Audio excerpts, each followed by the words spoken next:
नमस्कार, मी कुंदन आपल्या सगळ्यांचं स्वागत करतो आपल्या आवाजमध्ये। पाहूयात आजचं बातमीपत्र। महाराष्ट्रावर दुष्काळाचं सावट असताना जिजाऊ भजनी मंडळाने बोडकेनगर येथे धुळवड, नैसर्गिक रंग आणि फुलांची उधळण करत साजरी केली आहे। समाजाला एक नवा संदेश दिलाय। पाहूयात सविस्तर वृत्त।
सगळीकडे पाण्याचा दुष्काळ आहे ना, म्हणून मग पाणी न वापरता कोरडे रंग वापरायचे आणि रंगाचाही त्रास होऊ नये म्हणून फुलांच्या पाकळ्या करून फुलं उधळायची असं आम्ही ठरवलं। आणि त्यातून असा एक सगळ्यांना संदेश द्यायचा की पाणी वाचवा आणि फुलांच्या रंगाच्या ऐवजी फुलं वापरा, म्हणजे त्याचा काही त्रास होणार नाही, कोणालाही त्रास होणार नाही, म्हणजे हा एक संदेश त्याच्यामधून द्यायचा आहे। आणि आम्ही आमचं भजनी मंडळ पूर्ण ह्या कार्यक्रमाच्या निमित्ताने आम्ही हे सर्वांना सांगतो।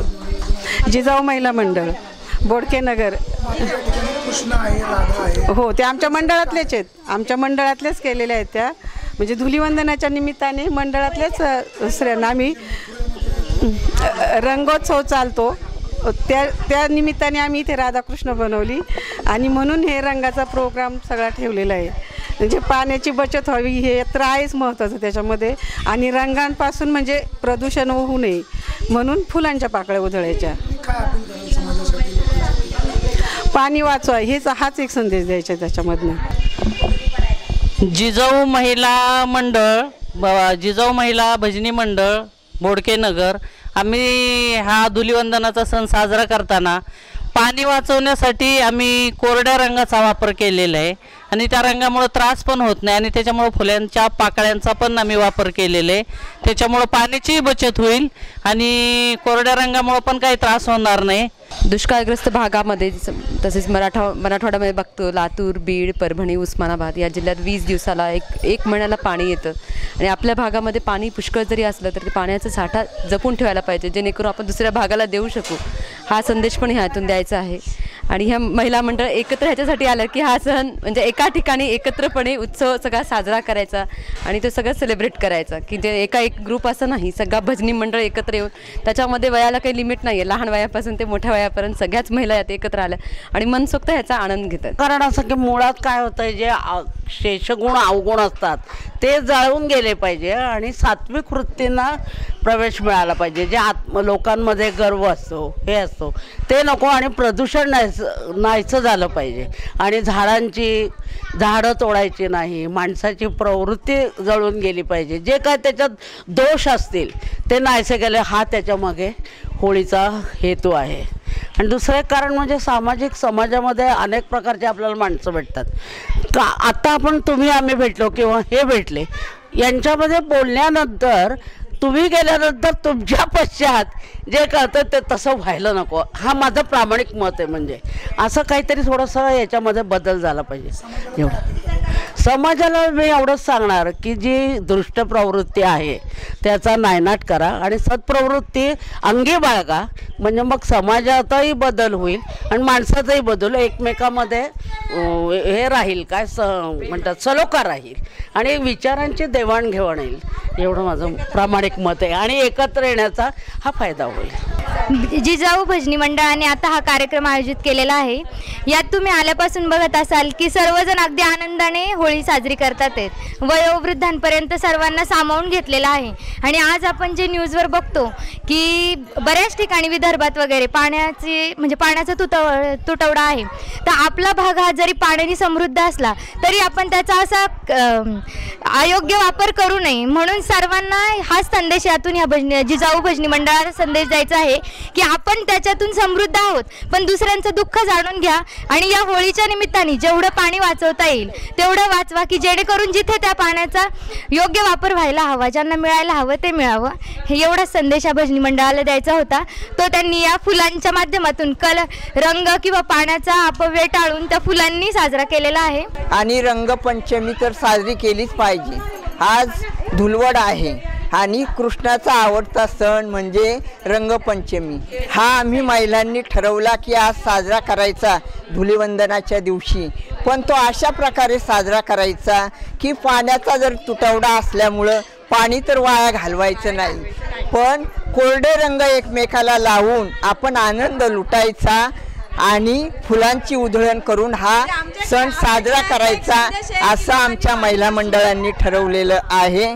आणि सगळ्यांना पाणी मिळो, भरपूर पाऊस पडो पुढच्या वर्षी आणि परत दुष्काळ पडायला नको असा माझा संदेश आहे. देवाजवळ प्रार्थना आहे, श्रीकृष्णाजवळ माझी ही प्रार्थना आहे.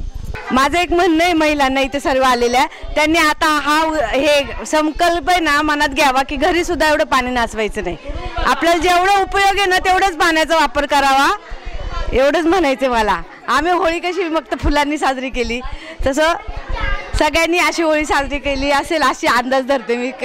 आमच्या याच्यात राधाकृष्ण हे झाले ना, त्यांना पाहून आम्ही फार खुशी झालो. पण आता कृष्ण का बोलत नाही? कृष्ण दही दूध लय घेतले, आतूनच दही दूध पेलाय, त्यामुळे कृष्ण स्थूल झालाय आणि स्थूल पण झालाय. 5 पांडव 6 द्रौपदी अशी निघाली सती, असे चंद्रकांतराव मिळाले पती, तर आभार मानू किती.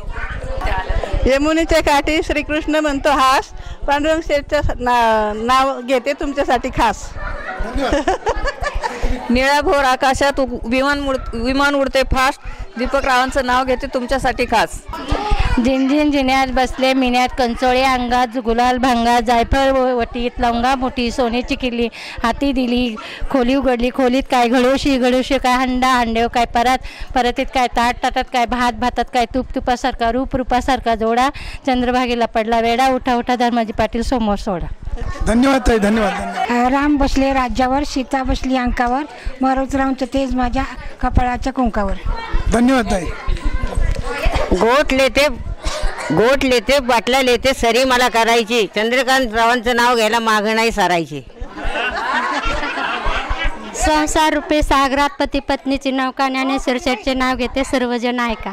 जीवनाच्या रंगमंचावर विवाहाचे मोठे जंक्शन, माणसे घेऊन येतात लहान मोठे स्टेशन, प्रवास आहे लांबचा सोबत आहे घरची, शशिकांतरावांची साथ मिळो मला अखेरपर्यंतची. कदंब वृक्षावर कृष्ण वाजवतो बासरी, दीपकरावांचं नाव घेते सुखी आहे सासरी. राधे कृष्णाला नमस्कार करते वाकून आणि सागररावांचे नाव घेते आपल्या आवाजचा मान राखून. धन्यवाद. वडिलांनी केलं कन्यादान, इतरांनी केलं आयर, चंद्रकांतांच्या जीवनासाठी सोडलं माहेर. ज्ञानेश्वर शेठचे नाव घेते आपला आवाजचा मान राखून. फुलांच्या पाकळ्याचे उधळले रंग, रमेशरावांसोबत घरकामात दंग. रामचंद्रांसाठी शबरीने बोरे पायली चाखून, दीपकरावांचं नाव घेते आपला आवाजचा मान राखून. सगळं जुन्नरवासियांना पहिल्यांदा होळीच्या शुभेच्छा. आणि आमच्या जिजाऊ महिलेचा आगळा वेगळा होळीचा कार्यक्रम तुम्ही इथे सादरीकरण आणि प्रेक्षेपण करणार आहात, त्याबद्दल पहिल्यांदा आपल्या आवाजचं मनपूर्वक आभार, अभिनंदन. आणि असेच तुम्ही मागचाही आमच्या ज्येष्ठ नागरिकांचा कार्यक्रम दाखवला, त्याहीबद्दल तुमचं अभिनंदन. असंच आमच्या बोडकेनगरवर आणि जुन्नरवासियांवर तुम्ही प्रेम करत राहावं. आणि आमच्या ज्येष्ठांचा उत्साह पाहून निश्चित आम्हाला तरुणांना लाजवतील असा उत्साह आहे आणि आम्हाला त्यांच्यापासून खूप उत्स्फूर्तपणा मिळत आहे आणि आम्ही त्याचं आज हे करत आहोत. त्यांच्यामुळे आम्हीही आज त्याचा आनंद घेत आहोत. दारी होती तुळस, घालीत होते पाणी, आधी होते आईबापांची तानी, आता झाले अतुलरावांची राणी. बोडकेनगरच्या जिजाऊ भजनी मंडळाने धुलीवंदन केले सर्वांच्या आनंदासाठी आणि बाळासाहेबांचं नाव घेते खास आपल्या आवाजसाठी. लेक कोणाची आईबापाची, सून कोणाची सासू सासऱ्याची, राणी कोणाची भरताराची. भरतार भरतार म्हणले नाही, रुसावा कधी घेतला नाही, रुसावा गेला पाटलाच्या घरी. पाटील म्हणतो नाव घे बाई, नाव काय फुकाचं, हाजी कुकाचं. हाजी कुकानी भरलं ताट, बबन लोखंडे बसले पूजेला तर समाय लावले 360. यावर्षी पाऊस कमी झाल्यामुळे होळीचा आनंद लोक साजरा करत असली तरी पाणी कमी असल्यामुळे आनंद साजरा करायला काही इफेक्ट माणसाच्या मनावर होत आहेत. मात्र जिजामाता महिला मंडळाने धुलीवंदन साजरा करताना अतिशय साध्या पद्धतीनं साजरा केला आहे. पाण्याच्या ऐवजी त्यांनी पाकळ्या वापरलेल्या आहेत, रंगाच्या ऐवजी पाकळ्यांचा उपयोग करून घेतलेला आहे. त्यांनी होळीचा आनंद कसा साजरा केला आहे, काय सांगतात या विषयी आपण त्यांच्याकडनं जाणून घेऊ. काय सांगायचं? तर होळीच्या विषयी हेच सांगायचं आहे की बा जरी पाण्याचा अपव्यय असला, काही जरी असलं तरी आपली संस्कृती ही टिकायलाच पाहिजे. ते तर सेलिब्रेशन व्हायलाच पाहिजे. फक्त त्याच्यामधून आपल्याला मार्ग निवडायचा आहे की आपण कोणत्या पद्धतीने हे सेलिब्रेशन करायला पाहिजे. मग आम्ही सहजच म्हटलं की चला बा आता आपल्याला पाण्याची टंचाई आहे, आपलं जरी पाणी वाचलं तरी दुसऱ्यांनासुद्धा कामी येईल आणि दरवेळेसच आपल्याला हे पाण्याची खूप मोठी गरज आपल्याला भासणारच आहे. ही सवय आपल्याला आता लावली. आता हे लहान बाळ सगळे बघताय फुलांच्या पाकळ्या का उधळत आहे, का पाणी खेळून नाही राहिले, म्हणजे यांच्यावर सुद्धा हा बारक्या मुलांवर सुद्धा हा परिणाम होणारच आहे नक्कीच. म्हणजे कळत न कळत त्यांना ही शिकवण दिली जाते की पाण्याचा अपव्यय करायला नको म्हणून. आणि आपली जी रंगपंचमी आपल्याला साजरी करायची, तर ह्याच्यासाठी साजरी करायची की आपल्या वर्षभरामध्ये किंवा आपल्या आयुष्यामध्ये एवढ्या खटाटोपी होतात, काही वेळेस मन कोणाची दुखावल्या जातात, काही वेळेस कळत न कळत आपल्याकडनं काही बोलल्या जातं. पण हा सण एक असा असतो की यावेळेस कोणाच्याही काहीही घडलं असेल, काही मनं दुखावल्या असतील, पण या सणाच्या दिवशी कोणीही मनामध्ये काही न ठेवता अगदी आनंदाने प्रेमाने या निमित्ताने का होईना सेलिब्रेशन करायला पाहिजे, एकत्र यायला पाहिजे. आणि एक तो आपला जसं आपण म्हणतो आपला आबोला आहे बा किंवा आपण यांच्याशी बोलत नाही, पण काही नाही, नुसतं थोडंसं आलं आणि नाही रंगाचं ते कोणाला समजा रागेल तर 2-4 फुलाच्या पाकळ्याच त्याच्या अंगावर न उधळल्या तर तेवढंच त्याच्या मनामधनं अगदी म्हणजे की नाही बा काहीतरी यांनी आपल्याकरता माघार घेतली किंवा यांनी आपल्याला शरण आले, म्हणजे आपल्याला यांच्याशी आता बोलायलाच पाहिजे, ही गाठ आपल्या मनात ठेवायला नको, याच्यासाठी सुद्धा हा सण असतो. तर असं ज्यांचं काही घडलं असेल त्यांनी आता ह्या सणाच्या निमित्ताने का होईना सगळ्यांनी एकत्र यावं आणि एकत्र येऊन आपल्या काहीही जरी मागचं घडलं असेल ते काही न करता होळी दहन असते, त्याच्यामध्ये ज्या आपल्या गाठी असतात, ज्या आपल्या मनामध्ये असतं काही ते सर्व त्याच्यामध्ये दहन करायचं असतं. आणि रंगपंचमी ही याच्यासाठी असते की सप्तरंग हे आपल्या सगळ्यांच्या जीवनामध्ये असेच सप्तरंग कायमस्वरूपी परमेश्वराने ठेवायला पाहिजे, कारण मुळात हा खेळच राधाकृष्णाचा आहे. आणि राधाकृष्ण म्हटल्यानंतर हे एक प्रेमाचं प्रतीक आहे आणि असंच प्रेम सगळ्यांचं आपलं राहिलं पाहिजे, याच्यासाठी हे सेलिब्रेशन करायचं आहे आणि हा संदेश मला सर्वांना सांगायचा आहे. आपला आवाज या ठिकाणी आला, सगळ्याचा कार्यक्रम शूट केलं. तुमचे नेहमीच जे कार्यक्रम होतात त्याही कार्यक्रमाचा आम्ही शूट करतो आणि तो दाखवत असतो. आपल्या आवाजबद्दल आपण काय सांगाल? आपल्या आवाजाची प्रगती आता सर्वजण माझ्या भजनी मंडळाच्या महिला ज्या आहे त्या खुशच आहे. आता मी त्याची आई असल्यामुळं मला जास्त काही माझ्या आपल्या नाही अतुल परदेशी तुमचा मुलगा आहे हा विषय थोडासा बाजूला ठेवा. आपल्या आवाजचं जे कामकाज चालू आहे हे कसं आहे आणि तुम्ही अपेक्षा काय व्यक्त कराल?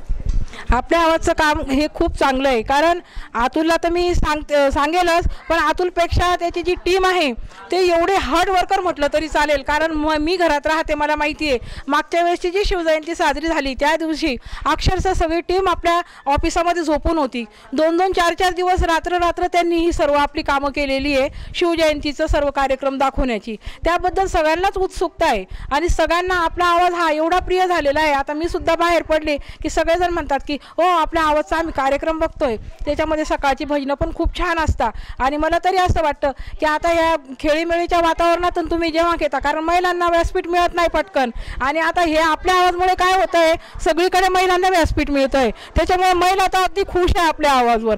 असंच वेळोवेळी आमचे सगळे कार्यक्रम तुम्ही जर दाखवले तर आमचीही तुम्हाला नक्कीच साथ राहील. आमच्याकडनं जेवढं झालं तुमच्या टीमला तेवढं आम्ही नक्कीच सहकार्य करू आणि तुम्हाला सुद्धा आम्ही धन्यवाद देतो की वेळोवेळी आमच्या कार्यक्रमाला तुम्ही काही आळस न करता, काही कुठलंही इगो दिरंगाई न दाखवता अगदी वेळेवर येतात आणि आमचे कार्यक्रम तुम्ही सेलिब्रेशन सर्व TV वर दाखवता, फोन करून सांगता. त्याबद्दल धन्यवाद. धन्यवाद मावशी. यावर्षी पावसाळ्याचं सावट होळीवर असल्यामुळे या बचत गटाने केलेला हा उपक्रम निश्चित स्तुत्य असून इतरांनी आदर्श घ्यायला हवा. सुरेश वाणी, आपला आवाज, जुन्नर.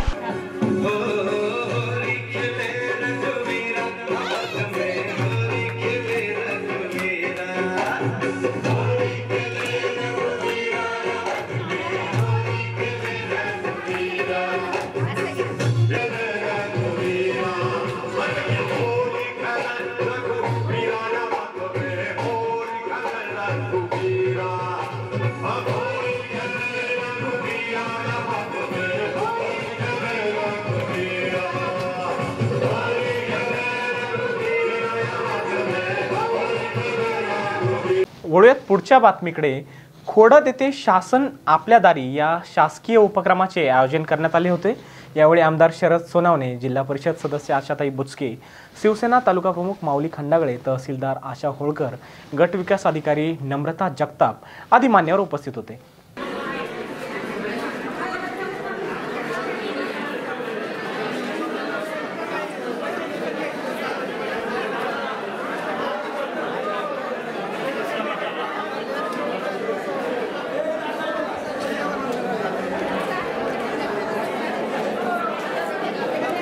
शासन आपल्या दारी हा कार्यक्रम इथं खोडद, मांजरवाडी आणि हिवरे ग्रामपंचायतीने राबवून लोकांना जे बाहेर अडचणी होतात दाखले काढण्याची त्याला त्यासाठी इथं भरपूर असं सहकार्य चाललं. लोकांना जुन्नर या ठिकाणी जाऊन बुवा आडी अडचणी निर्माण व्हायच्या, जायला जो वेळ जायचा त्याच्यामध्ये या ठिकाणी या गावामध्ये हा कार्यक्रम घेऊन लोकांना चांगल्या प्रकारचं सहकार्य झालं. या कार्यक्रमाच्या निमित्ताने पंचायत समितीच्या आपल्या एकात्मिका बालविकास अंगणवाडी असेल, त्याचप्रमाणे कृषी विभाग असेल, आरोग्य विभाग असेल, त्याचप्रमाणे वैयक्तिक लाभाच्या ज्या योजना असतील याच्यासारखे फॉर्म असतील आणि महसूल विभागाचे आपले दुबार कार्ड असतील, ज्यांचे कार्ड फाटलेत त्यांचे या दुबार योजनेच्या अंतर्गत लोकांना नवीन कार्ड देण्याचं वाटप या ठिकाणी झालेलं आहे. त्याचप्रमाणे ज्येष्ठ नागरिक संघटना यांना पण या ठिकाणी या कार्यक्रमाच्या निमित्ताने ज्येष्ठांना कार्ड वाटप करण्यात आलं. अशी विविध योजनांचा या ठिकाणी लाभ झाला.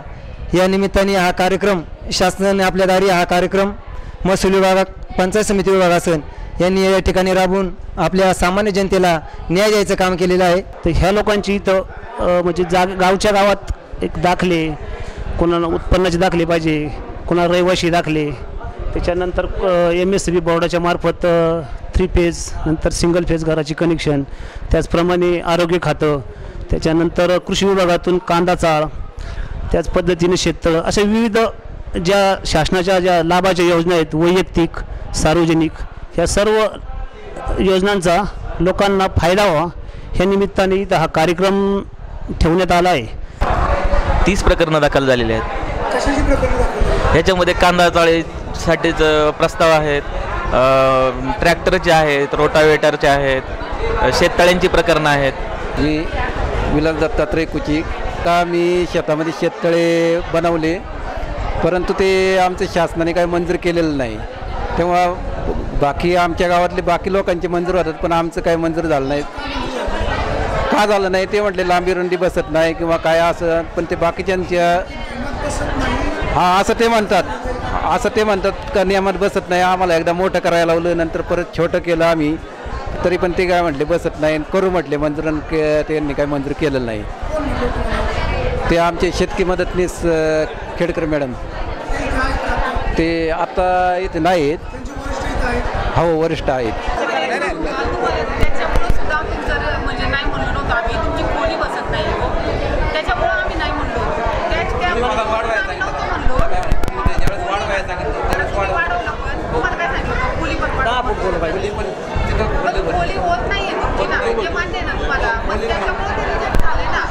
काय म्हणते जमीन लेवलपासून 10 फूट खोल पाहिजे, ग्राउंड लेवलपासून 10 फूट खोल पाहिजे होऊ शकत नाही ना. मग त्याला 4 लाख तर खर्च येईल. सांगतो तुम्हाला नाही होत तर मग होणारच नाही ना. 10 फूट बाकीच्यांचं खोल आहे का? आहे ना. आजही मी बघतो विकास करायचं बघा, जर 10 फूट खोल नसतं तर आमचं मंजूर करू नका, पण जे खरं असेल ते सत्य बोला. फक्त 10 फूट खोल असेल तर आमचं मंजूर नका नाही. तुमच्या मापात बसत आहे 10 फूट खोल आहे. योजना राबवलेली आहे महसूल खात्याने.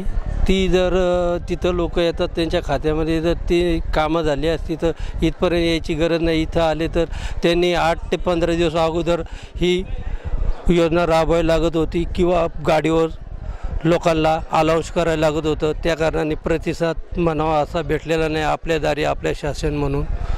महसूल खात्यामध्ये अशी बरेच खाती आहेत की तिथं कामच लोकांची होती नाहीत. तिथं माहितीचा अधिकार वापरून सुद्धा मग काय वेळेस भेटले जात नाहीत आणि कर्मचारी येते ते फारच हलगर्जीपणा दाखवतात कामाच्या बाबतीत. त्या कारणाने ते कर्मचाऱ्यावर ज्या अधिकाऱ्यांचा काही दबाव राहिलेला नाही म्हणून ही कामं रेंगाळलेली आहेत. महिला बालकल्याण विभाग यांच्या वतीनं शासन आपल्या दारी या उपक्रमात पौष्टिक खाद्यांची माहिती देण्यात आली होती. हा उपक्रम यावेळी लक्षवेधी ठरला. आपल्याला शासन म्हणजे शासन 6 महिने ते 3 वर्षाची मुलं, गरोदर, स्तनदा माता यांच्यासाठी जो उपमा, सातूचे पीठ, शिरा, सुकडी अशा प्रकारचा आहार दिला जातो. याच्यामध्ये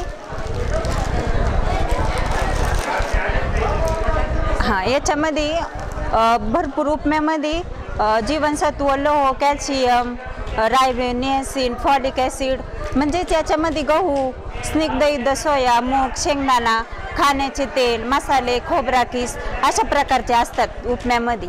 सातूच्या पिठामध्ये गहू, स्निग्ध सोया, हरभरा, साखर आणि खाण्याचे तेल आणि याच्यातून 500 किलोग्रॅम उष्मांक आणि 12 ते 15 ग्रॅम प्रथिने मिळतात. सातूच्या पिठामधून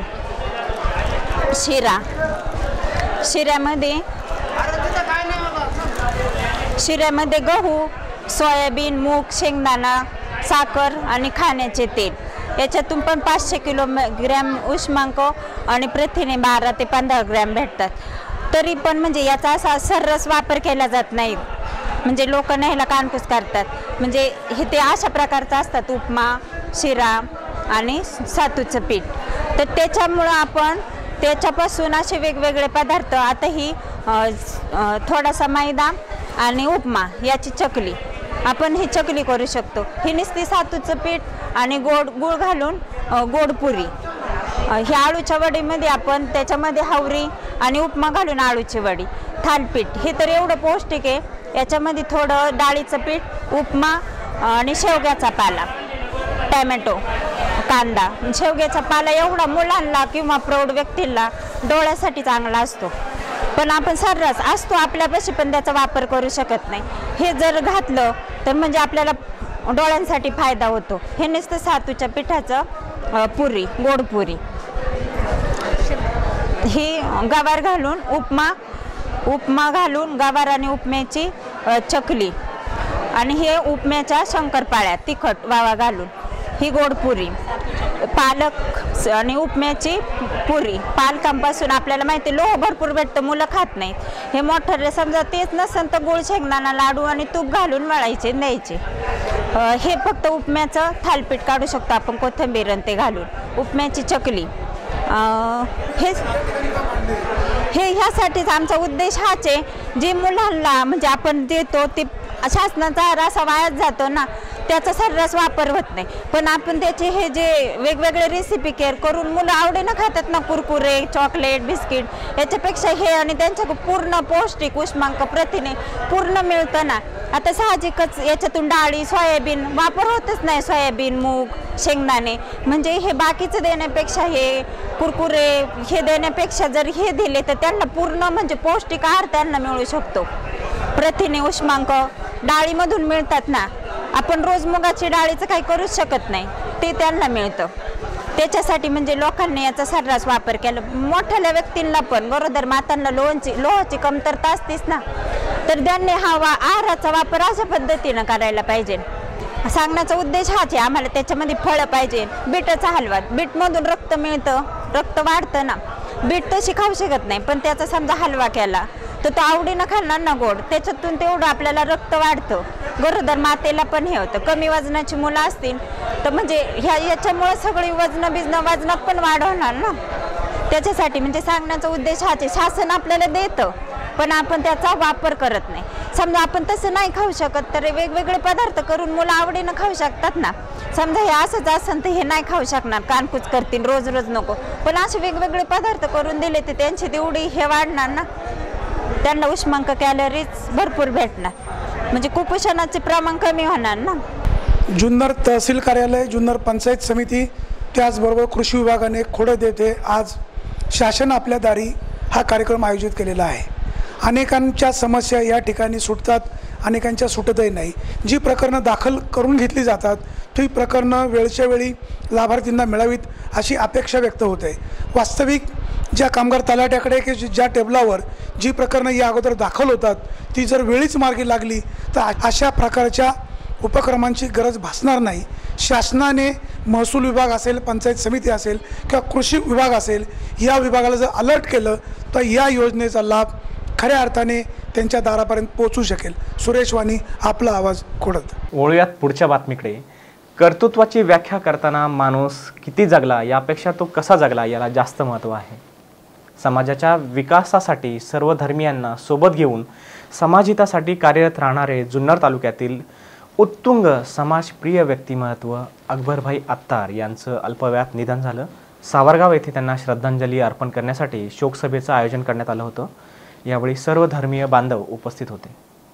चौरंगीचे एक रत्न, एक तरुण उद्योजक स्वर्गीय अकबरभाई आत्तार यांना अखेरची आदरांजली व्यक्त करण्यासाठी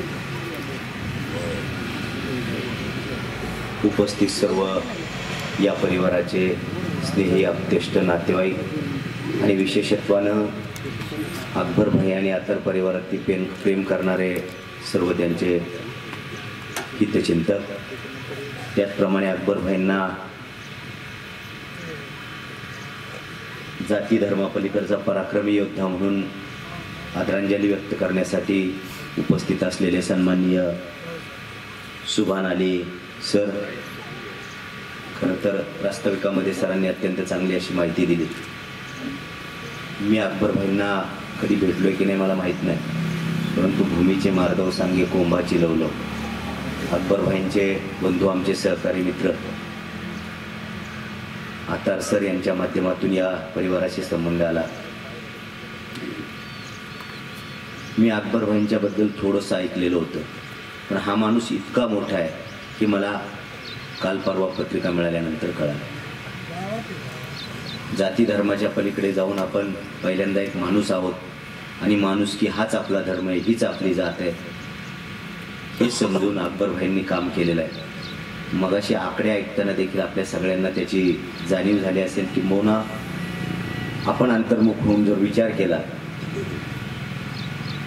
तर प्रत्येक धर्माच्या तीर्थक्षेत्राला मोठ्या प्रमाणात देणगी देण्याचं काम जे अकबरभाईंनी केलं होतं, खऱ्या अर्थाने कुराणाने असेल, गीतेने असेल, हेच सांगितलंय, हेच अकबरभाईंनी सिद्ध केलं. खरं तर या मातीतला हा हिरा स्वतःच्या उदरनिर्वाहासाठी भोसरीच्या सारख्या उद्यमनगरीमध्ये जातो काय, स्वतःचा एक उद्योग व्यवसाय सुरू करतो काय, आणि त्या माध्यमातून एक नाही अनेक कुटुंबांना पोशिंदा बनण्याचं काम करतो काय. खरं तर अत्यंत चांगली अशी बाब अकबरभाईंच्या रूपानं झालेली आहे. अकबरभाईंनी केलेलं काम हे आपण जिवंत असेपर्यंत नाही, मेल्यानंतर देखील आपल्या स्मरणात राहावं अशा प्रकारचं काम आहे. आमचे आत्तार सर देखील स्वतःची नोकरी करत असताना आपल्या व्यावसायिक बांधवांना न्याय मिळवून देण्याचं काम करतायत, सामाजिक देखील मोठी बांधिलकी करतायत. अकबर भाईंच्या बाबतीमध्ये मला त्यावेळेला सरांनी सांगितलं होतं की माऊली आपण एक नवीन कार्यालय बांधतोय, यामध्येच त्यांचा खरं तर मोठेपणा दडलेला आहे. शेवटी एकच सत्य आहे, तो म्हणजे मृत्यू. आपल्या प्रत्येकाला परमेश्वराने श्वास ठरवून दिले, अल्लाह तालाने श्वास ठरवून दिले, तेवढे श्वास संपले की प्रत्येकाला इथून जायचं आहे. आजचा जो कार्यक्रम आहे हा फार आगळा वेगळा कार्यक्रम आहे. मला जेव्हा सांगण्यात आलं की एका विशिष्ट व्यक्तीच्या श्रद्धांजली देण्याच्या निमित्तानं कार्यक्रमाचं आयोजन आहे, तर मी त्यांना विचारलं की बाबा हे कोणी आमदार खासदार आहे का, को मंत्री आहे? तर मला सांगण्यात आलं की तसं काही नाही आहे, एक सामान्य व्यक्तिमत्व आहे, पण सर्व समाजासाठी झटतोय, मानव जातीसाठी झटतोय आणि याच्यासाठी सर्व गावकरी व्याकुळ आहेत. दुःख होतंय त्यांना. अरे काय केलं काय त्यांनी सांगितलं की तो आयुष्यभर फार कमी जगला, पण जेवढं जगला दुसऱ्यासाठी जगला. तर मला असं कळून चुकलं की मी नेहमी बोलायचो छत्रपती शिवाजी महाराजांबद्दल की शिवाजी महाराज एकमेव व्यक्तिमत्व असं होते की ज्यांच्याबद्दल बोलताना मी बोलायचो की महाराजांना आपल्या रायगडावर आपल्या महालासमोर जगदेश्वराचं मंदिर बांधलं, तर आपल्या महालासमोर एक मस्जिद बांधली आणि जगाला आदर्श दिला धर्मनिरपेक्षतेचा. त्याच्यानंतर दुसरा एक असा मला मानव भेटला, ते पण शिवनेरीच्या पायथ्याशी की दुसरा छत्रपती शिवाजी महाराजाचा मावळा मला या तुमच्या सावरगाव गावामध्ये दिसला, तो म्हणजे सय्यद अकबर भाई. त्यानं मस्जिद बी तामीर केली आणि मंदिर बी बांधलं आणि खरं छत्रपती शिवाजी महाराजांचा आदर्श जगाला दाखवून दिलं की आमच्यामध्ये संस्कार महामानवाची काय आहे. दुःखी जन, संपूर्ण महाराष्ट्रानं असा आदर्श घ्यावा असं आजचं असणारं हे उदाहरण आहे. आमच्या अकबर भाईंचे मित्र भागवत महाराज नेहमी त्यांच्याबद्दल बोलताना सांगत असायचे का ज्यावेळी अकबर भाई पत्र लिहित होते त्यावेळी ते स्त्री किंवा इतर असणारा कुठला शब्द लिहित नव्हते, तर पत्राची सुरुवात करताना ते मानवता असा शब्द लिहून पत्राची सुरुवात करत असते. हे व्यक्तिमत्व म्हणजे स्वच्छ मनाचा माणूस, स्वच्छ चारित्र्याचा माणूस म्हटलं तर वावगं ठरणार नाही. आम्ही जेव्हा जेव्हा त्यांच्या सानिध्यात गेलो आणि जेव्हा जेव्हा आमची चर्चा व्हायची तेव्हा अकबरबाई नेहमी म्हणायचे, मला असं वाटतं आजकालचे पालक आणि आजकालचे तरुण शिक्षण घेतात आणि नोकरीच्या पाठीमागे लागतात, परंतु नोकरीमध्ये काय दम नाही. नोकरीमध्ये 20, 25, 30 हजार पगार घेतात ते तरुण, शहराच्या ठिकाणी राहतात, परंतु आजकालची महागाई आणि इतर जबाबदाऱ्या पाहिल्या त्या तुटपुंज्या पगारात कुटुंबाची आणि समाजाची प्रगती होऊ शकत नाही. मला असं वाटतं ते असं म्हणायचं, मला असं वाटतं की या आपल्या ग्रामीण भागातील युवकांनी स्वतःचा धंदा किंवा स्वतःचा व्यवसाय कुठेतरी काढला पाहिजे आणि याच्या पाठीमागे लागलं पाहिजे, तरच आपल्या समाजाची प्रगती होईल, युवकांची प्रगती होईल. ते स्वतःच्या प्रगतीबरोबरच इतरांना सुद्धा रोजगार देऊ शकतील. कि दाना खाक में मिलकर गुले गुलजार होता है. अंकुर फुटून घ्यायचा असेल तर मातीत गाडून घ्यावं लागतं. अकबरबाई त्यातलंच एक खऱ्या अर्थानं प्रेरणादायी व्यक्तिमत्व. मित्रांनो, अनेकांनी अनेक आठवणी सांगितलेल्या आहेत. मी त्यांच्याबरोबर जुडला गेलो तो मशिदीच्या कामानिमित्तानं. मशिदीच्या कामाला सुरुवात केल्यानंतर त्यांचा आणि माझा युसुफ सरांमुळं परिचय झाला आणि आम्ही कधी एकमेकांचे एक कुटुंबीय होऊन गेलो ह्या मला कळलं नाही. असो, अकबरबाई एक वेगळ्या पद्धतीचा माणूस होता, एका वेगळ्या अधिष्ठानाचा माणूस होता. सुफी संप्रदायावर खऱ्या अर्थानं तो एक प्रकारे श्रद्धा ठेवणारा माणूस होता. महाराज म्हणतात, विष्णुमय जग वैष्णवाचा धर्म, भेदाभेद भ्रमा मंगळ. मित्रांनो, ज्याच्या डोळ्यामध्ये भेद आहे, जो देखता है जुदा उसे नहीं कभी मिलेगा खुदा, असा मानणारा हा माझा मित्र होता, असा मानणारा हा माझा भाऊ होता. न मे मृत्यूशंका न मे जाती भेद, पिता नैव मे नैव माता न जन्म.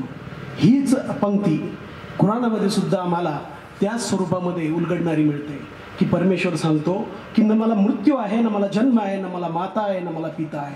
मग तुम्ही आम्ही त्याला कोणत्या चौकटीत बांधतो तो तुमच्या आणि माझ्या मनाचा प्रश्न आहे. अकबर याचा अर्थ होतो सर्वश्रेष्ठ. आणि आज हा व्यक्ती आमच्या गावासाठी, आमच्या मातीसाठी सर्वश्रेष्ठ ठरला आहे. इथून पुढे त्याला सर्वश्रेष्ठ, अधिक श्रेष्ठ बनवण्याची जबाबदारी आतार कुटुंबीय आणि आपल्या सगळ्यांवरती आलेली आहे. व्यक्तिशः मी, माझी कुटुंबीय, माझा समाज, समस्त मुस्लिम समाज जुन्नर तालुका अकबरबाईंच्या पुढील कामासाठी, राहिलेल्या कामांसाठी जे जे काही करण्याचं बाकी असेल ते फक्त आपण आणि कुटुंबियांनी सांगावं. निश्चित या पुढील काळामध्ये आम्ही त्यांच्याबरोबर असू. या मातीतील एक मोहरा, चंद्रासारखा शीतल आणि सूर्यासारखा तेजमान, असं ज्याचं कर्तृत्व, ज्याचं दातृत्व, असे अकबर अत्तार. या निमित्तानं मी धन्यवाद देईल ते त्यांच्या मातापित्यांना. आपली हिंदू संस्कृती सांगते की कर्तृत्ववान मुलं ज्या वेळेला आपलं कार्य करतात, घडवतात, त्याचं श्रेय हे त्याच्या मातापित्यांनाच जातं.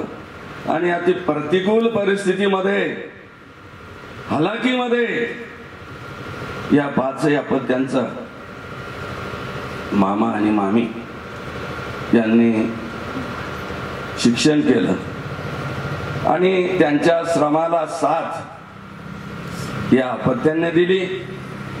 एक तत्वचिंतक हरपला, एक दाता हरपला. लाख मारावेत परंतु लाखाचा पोशिंदा मरू नये अशी आपली संस्कृती सांगते. आणि या निमित्तानं या समाजाची, या गावची नव्हे तर एका असताना या राष्ट्राची हानी झाली असं मी म्हणेन. शांती शांती शांती. आजच्या बातमीपत्रामध्ये इथेच थांबूयात. तुम्ही पाहत राहा आपला आवाज, हा तुमची साथ आमची. धन्यवाद.